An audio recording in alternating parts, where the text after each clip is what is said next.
Você já assistiu a um episódio de Quilos Mortais e sentiu raiva do paciente? Sentiu que ele estava abusando das chances que recebia, desperdiçando tempo, esforço e dinheiro? Bem, a história que você vai conhecer hoje talvez seja a mais perturbadora, trágica e revoltante da série inteira. Hoje você vai descobrir como alguém pode afundar tanto, apesar de ter todas as oportunidades para se salvar. Se prepara para mergulhar no caso de Sean Milliken, o homem que pesava quase meia tonelada, manipulado por traumas, compulsões e pela própria mãe. Um paciente que fez Dr. Now quase desistir, que brincou com sua própria vida e destruiu a si mesmo de forma lenta e dolorosa. Mas preste atenção, antes de julgá-lo, quero que você se coloque no lugar dele. Imagine-se preso em um corpo que não responde, refém de seus próprios traumas e da pior forma de dependência emocional possível. E se você acha que está preparado, fique até o final, porque depois dessa história, você nunca mais vai olhar para um hambúrguer do mesmo jeito. Mas antes, já capricha com seu gostei, se inscreva, ativa o sininho e comenta aí, quem você acha que é o pior participante de Quilos Mortais até hoje. E olha só, se você curte o conteúdo aqui do canal, use o cupom DOPRADO na Growth. Além de garantir seu desconto nos melhores suplementos do mercado, você ainda ajuda a gente a continuar trazendo mais vídeos toda semana. Então, sem mais enrolação, simbora pro vídeo! Quando alguém chega ao ponto de pesar mais de 400 quilos, não dá para simplesmente jogar a culpa na preguiça ou na comida gostosa demais. Esse tipo de número, quase simbólico de destruição total, não nasce do nada. Ele é construído em silêncio, tijolo por tijolo, caloria por caloria, trauma por trauma. E no caso de Sean Milliken, essa construção foi longa, pesada e quase invisível. Sean chegou no programa Quilos Mortais com 919 libras. Isso mesmo, quase meia tonelada de dor embutida num corpo que não aguentava mais. A primeira cena dele já é devastadora, deitado, imóvel, falando que só consegue se arrastar até a beirada da cama. O tipo de imagem que não precisa de trilha sonora triste, o silêncio já grita. Mas para entender como ele chegou ali, a gente precisa voltar no tempo. Desde pequeno, lutava contra emoções que não sabia como processar. Quando eu era bem novo, tinha muita dificuldade em controlar as minhas emoções. Então eu comia, e de repente me sentia muito melhor. Só que a mente dele estava sendo esmagada por algo ainda mais pesado que o próprio corpo. O pai de Sean, segundo seus relatos, era abusivo. Não no sentido, meu pai era rígido. Era o tipo de abuso que deixa marcas invisíveis e duradouras. Gritos, ameaças, intimidações. O meu pai ficava bravo e daí ele chegava bem perto de mim e gritava. Ele fazia coisas como me encurralar num canto e eu tinha medo do que ele pudesse fazer quando perdia a cabeça. Uma criança que cresce se culpando pela fúria do pai tem duas opções: desmoronar ou se anestesiar. Sean escolheu a segunda. E o anestésico foi a comida. Aos 9 anos ele já pesava 68 quilos. Aos 10, os pais se divorciaram, e em vez de alívio veio mais culpa. Eu senti que era minha culpa. Então eu continuei recorrendo à comida para lidar com esse sentimento. É aí que a espiral começa a girar de verdade. A partir daqui, entra em cena uma das figuras mais polêmicas dessa história, a mãe dele, Renée. Uma mulher claramente esgotada, emocionalmente presa ao filho e que se tornou, sem perceber, a maior facilitadora do colapso de Sean.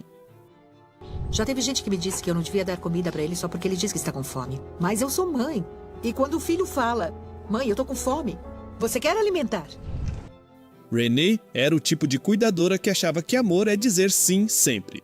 O tipo de mãe que acredita que negar um milkshake é o mesmo que negar afeto. E é aí que a coisa descamba. Sean aprendeu que bastava dizer quero para conseguir. Fast food virou carinho, pizza virou aprovação, sorvete virou anestesia, e enquanto ele ia crescendo e inchando, o sistema ao redor dele fingia que estava tudo bem. A mãe cuidava, alimentava, lavava, trocava. Mas ninguém tinha coragem de confrontar ou até dizer não para ele. Já adolescente, Sean passou das 181 quilos, e mesmo assim, o que mais doía não era o corpo. Era a sensação de estar desmoronando por dentro. Só que não se engane, Sean não era ingênuo. E ele sabia o que estava fazendo. Sabia que estava se matando aos poucos, mas continuava pedindo mais. Mais comida, mais atenção, mais desculpas.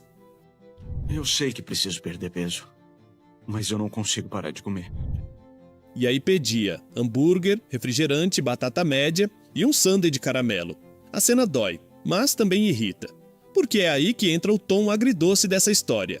Sean tinha consciência, mas usava essa consciência para justificar o próximo erro. Era como se dissesse: sim, estou destruindo minha vida, mas me respeita, estou sofrendo. Chegamos então ao ponto de ruptura, a decisão de procurar o Dr. Now em Houston. Aquela figura que parece um Jedi bariátrico com zero paciência para drama e manipulação.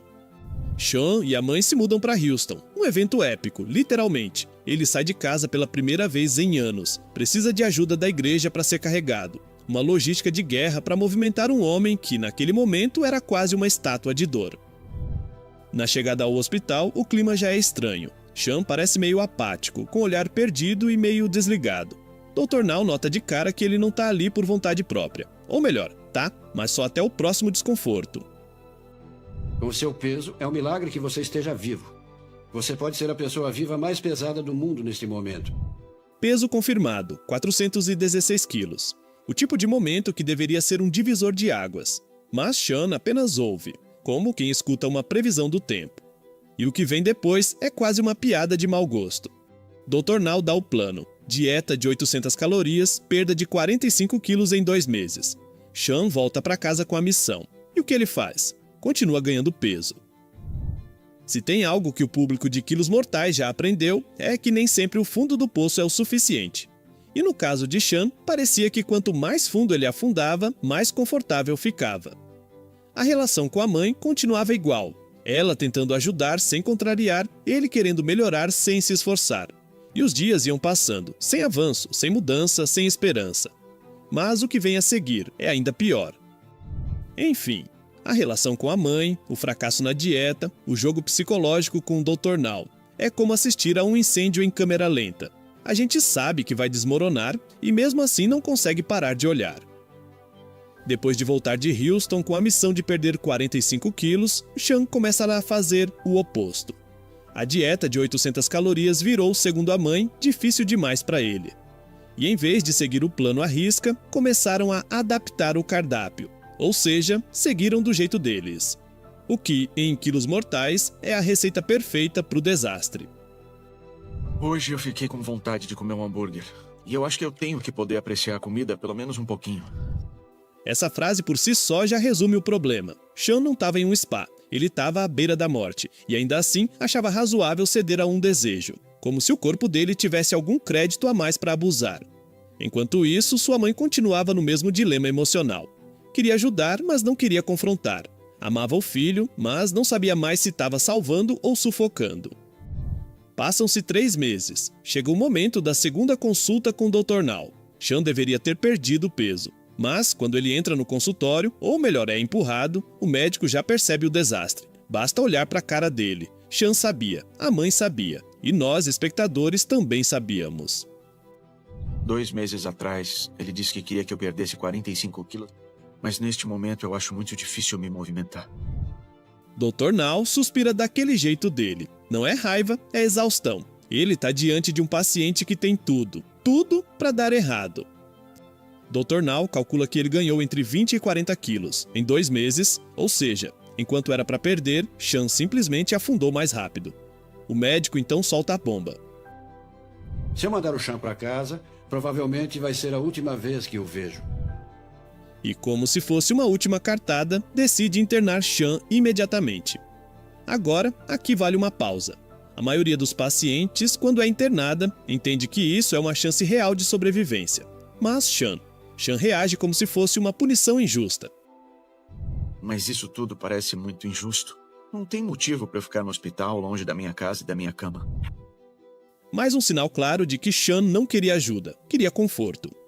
Dr. Now começa o tratamento hospitalar com uma dieta controlada de 800 calorias. Nada de fast food ou qualquer outro tipo de porcaria. E adivinhe só, Sean emagrece muito e rápido. Em pouco tempo já havia perdido quase 90 quilos.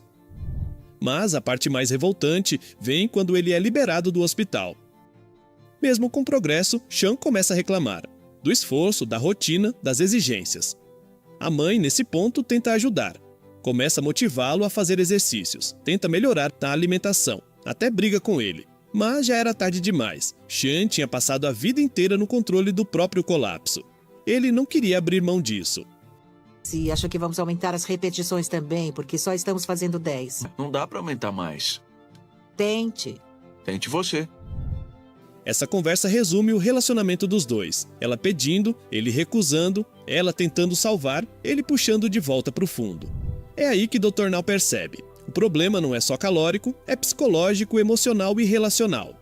Ele chama um psicólogo e finalmente alguém ia olhar para a dinâmica doentia entre mãe e filho. Na sessão, Sean revela o que todo mundo já imaginava, e a mãe também admite o óbvio.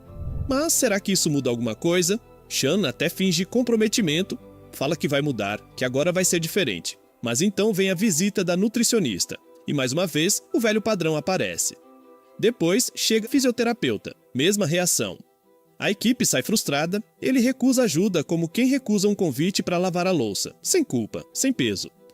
Até que, 6 meses após o início do tratamento, Sean é levado às pressas ao hospital com dores no peito. Mas Dr. Now, experiente como é, saca na hora. Aquilo tem cheiro de desculpa. Ele manda fazer exames e confirma.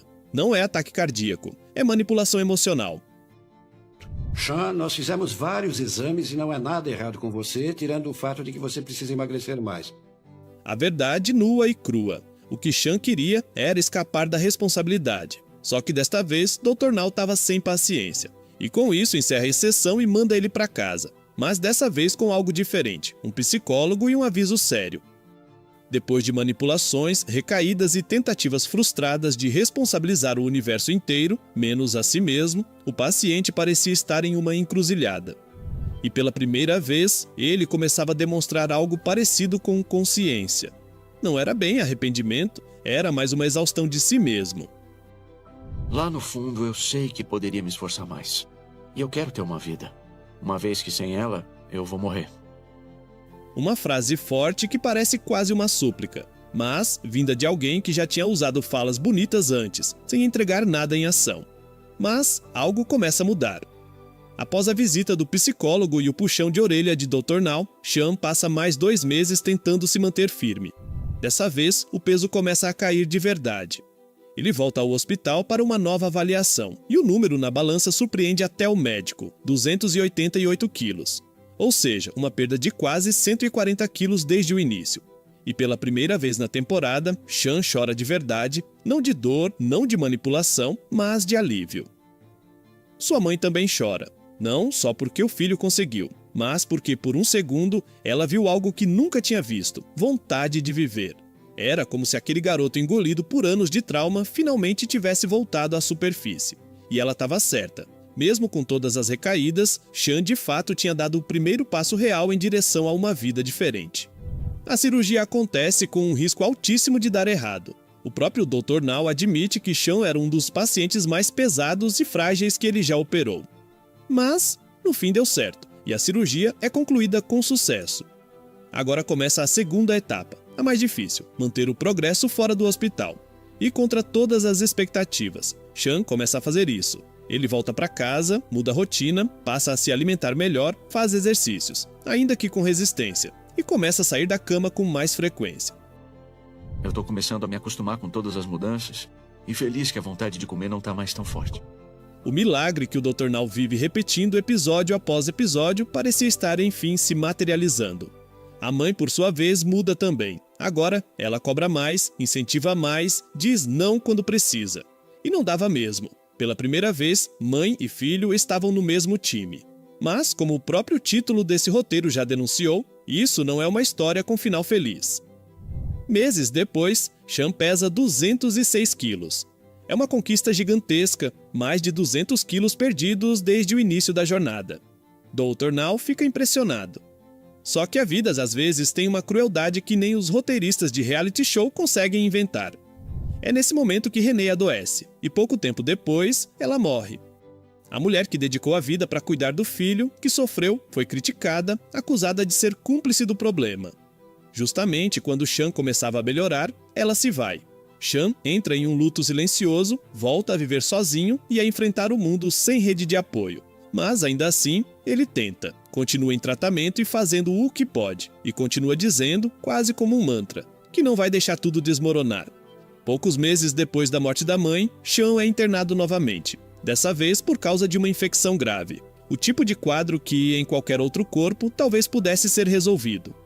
Mas, no corpo de alguém que passou anos à beira da falência orgânica, é fatal.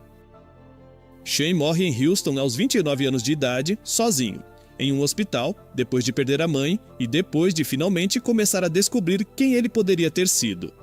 O canal responsável pelo programa divulgou um comunicado dizendo que Sean ainda estava em tratamento, tentando viver uma vida melhor.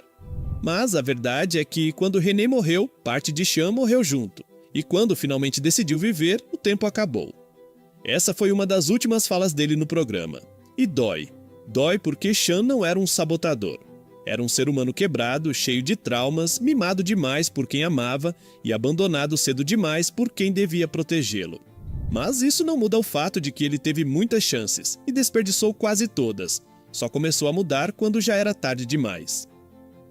E é por isso que o caso de Sean Milliken ainda é um dos mais trágicos de Quilos Mortais, porque mostra como nem sempre dá tempo, e como o vício, seja em comida, em conforto ou em desculpas, é um dos inimigos mais cruéis da recuperação. Mas e aí? O que você achou do caso de Sean em Quilos Mortais? Será que ele teria chance se a mãe ainda estivesse ao lado dele? Ou para ele o destino era esse mesmo? Me diz aí embaixo. Se você chegou até aqui, deixe "eu fiquei", que depois vou te agradecer lá no seu comentário. Então é isso, eu vou ficando por aqui, um forte abraço e até o próximo vídeo.